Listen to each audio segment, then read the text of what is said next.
트럼프와 연준 금리와 코인의 역학 다큐멘터리 에피소드 8 폭풍 후 재편 2023년의 교훈. 2023년 연준 긴축의 성과로 인플레이션이 점차 진정된다. 시장은 적응하기 시작하지만 정치권에서는 다시금 연준의 역할을 두고 논쟁이 뜨겁다. 암호화폐 시장은 새로운 국면을 맞으며 대선 전국과 맞물린다.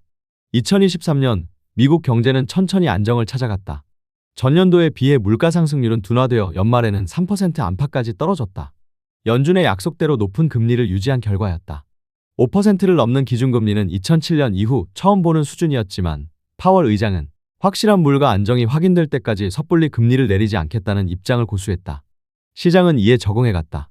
일부 시중금리는 정점을 찍고 안정되었고 2023년 증시는 작년에 큰 폭 조정 뒤에 다소 회복세를 보였다. 암호화폐 시장도 최악의 겨울을 지나 회복 조짐이 나타났다. 2023년 상반기 비트코인은 16,000달러 대 저점에서 3만 달러 선까지 반등했고 가상자산 업계도 자정작용을 거쳐 재도약을 준비하는 모습이었다.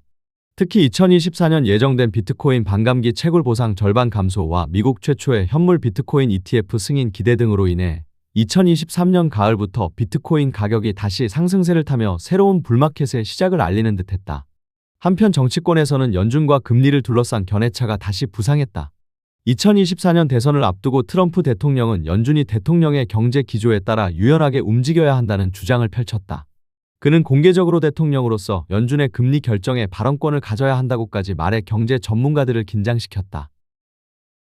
이러한 발언은 연준의 정치적 종속을 초래해 잘못된 저금리가 남발되고 결국 물가가 다시 뛰어오를 위험이 있다는 경고를 불러왔다.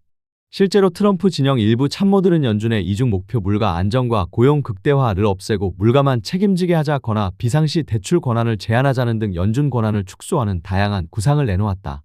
심지어 극단적으로는 중앙은행이 과연 꼭 필요한가? 라는 문제 제기도 나올 정도였다. 이러한 프로젝트들은 보수 성향 싱크탱크의 정책 어지에니아레이티오라이티아이오엔으로 공개되었고 연준 독립성을 사실상 없애거나 크게 훼손할 수 있어 큰 논란이 되었다.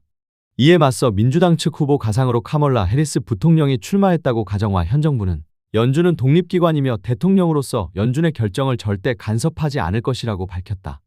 해리스 후보는 인플레이션을 잡는 일이 중요하지만 그것은 연준이 자체적으로 판단해야 할 일이라며 원론적 입장을 견지했다. 바이든 대통령 역시 재임 중 연준을 존중하는 태도를 보였음을 상기시키며 유권자들에게 트럼프의 개입주의가 가져올 위험을 환기했다. 이렇게 2023년은 대선 캠페인 과정에서 연준의 역할과 통화정책 방향이 쟁점화되는 양상이 벌어졌다. 연준 독립성 vs 정치 권력 개입이라는 주제가 정치 토론 무대에 오른 것은 이례적인 일이었다.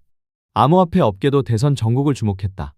2022년에 규제 폭풍 증권거래위원회 SEC에 대형 거래소 제소 등을 겪은 후 업계는 규제 완화를 기대하며 공화당 후보에게 우호적이었다. 몇몇 유명 암호화폐 사업가와 투자자들은 트럼프 캠프에 거액의 정치자금을 기부하거나 협력 의사를 내비쳤다. 트럼프도 이전과 달리 NFT 대체 불가능 토큰 발행 등을 통해 암호화폐와 친숙해지는 행보를 보였고 2023년 말에는 재선을 노리는 공약 중 하나로 미국을 암호자산 혁신의 허브로 만들겠다는 언급을 하기도 했다. 물론 근본적인 스탠스 변화인지는 확실치 않았지만 암호화폐 커뮤니티 일부에서는 트럼프가 재집권하면 암호산업에 숨통이 트일 것이라는 기대감이 형성되었다. 에피소드 8은 이처럼 긴축 충격 이후 재편되어가는 경제와 시장의 모습 그리고 다가올 선거를 앞두고 다시 불거진 연준의 존재 의미에 대한 담론을 다룬다. 다음화 트럼프와 연준 금리와 코인의 역학 다큐멘터리 에피소드 9 재등장 경제를 건 승부를 기대해주세요. 구독과 좋아요 누르시고 매일 새로운 글로벌 인사이트 받아보세요.